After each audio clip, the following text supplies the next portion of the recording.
জি হুজুর, আসসালামু আলাইকুম হুজুর। মাসুম কুমিল্লা ধর্মপুর থেকে। ওয়ালাইকুম আসসালাম ওয়া রাহমাতুল্লাহ। জি মাসুম ভাই, প্রশ্ন করুন। জি হুজুর, দুটি প্রশ্ন। প্রথম প্রশ্নটি হলো পবিত্র কোরআন থেকে সূরা আল ইমরান আয়াত 64 অধ্যায় 3, সূরা আল ইমরান আয়াত 64। জি হে আহলে কিতাবীগণ, এসো সেই সব কথায় যা তোমাদের মধ্যে আমাদের মধ্যে এক। যা তোমাদের হে আহলে কিতাবীগণ, এসো সেই সব কথায় যা তোমাদের মধ্যে আমাদের মধ্যে এক। আমরা আল্লাহ ছাড়া কারো ইবাদত করি না, তার সাথে কাউকে শরীক করি না। জি। আমার প্রশ্ন, তার সাথে কাউকে শরীক করি না বলতে এই আয়াতে কোরআন কি বলতেছে?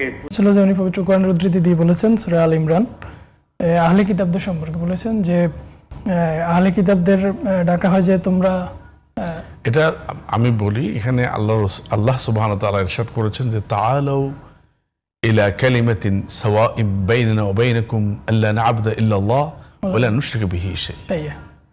উনি আমাদের দর্শক যেটা বলেছেন, এখানে আহলে দুনিয়াতে ধর্ম দুই প্রকার। জি ধর্ম একটা হলো আসমানি দিন, আর একটা হচ্ছে মানব রচিত দিন। তো এখানে যে কোরআনে কারীমের এই আয়াতে যে দিনের যাদের সম্পর্কে বলা হয়েছে তা হচ্ছে আহলে কিতাব। আহলে কিতাব মানে হচ্ছে ইয়াহুদ এবং নাসারা। তাদের কাছে তাওরাত এবং ইনজিল তাদের কাছে এসছে, এবং সেই অনুসারে ইয়াহুদ এবং নাসারা এই দুইটা গ্রুপ হচ্ছে আহলে কিতাবের অন্তর্ভুক্ত।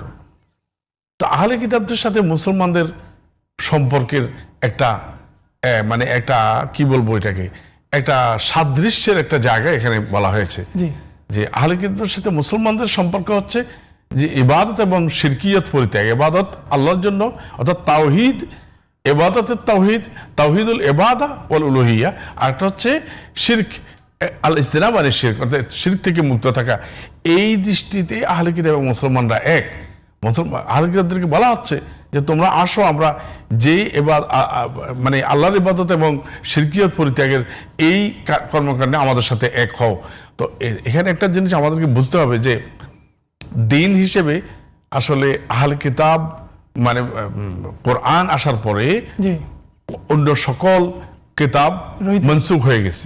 সুতরাং আল্লাহর কাছে এখন এই বর্তমান মানে এই এখন আল কোরআনের মাধ্যমে আমরা যেটা জানতে পারি, রসুলের মাধ্যমে জানতে পারি, আল্লাহ বলেছেন যে আল্লাহর কাছে ওয়া রাদিতু লাকুমুল ইসলাম দিন হিসেবে শুধুমাত্র আল্লাহর কাছে গ্রহণযোগ্য মতবাদ হচ্ছে বা দিন হচ্ছে ইসলাম। এবং এ সম্পর্কে আরো বলা হচ্ছে যে ওমাইয়াবতাগি গায়রাল ইসলামি দীনান ফালান ইউকবালা মিনহু ওয়া হুয়া ফিল আখিরাতি মিনাল খাসিরিন।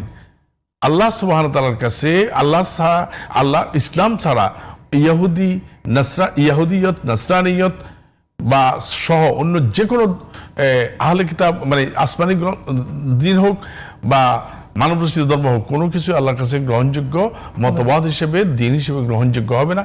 সুতরাং আল্লাহ সবকিছু মনসুখ হয়ে গেছে, একমাত্র দিন হিসেবে ইসলামই বাকি আছে। সুতরাং আহলে কিতাবদেরকে এই ঐক্যতানে আমাদের আসতে হবে। এই সাদৃশ্যের ক্ষেত্রে মুসলমানদের সাথে সম্মিলিত হওয়ার জন্য এই আহ্বান এই আয়াতের মধ্যে আছে।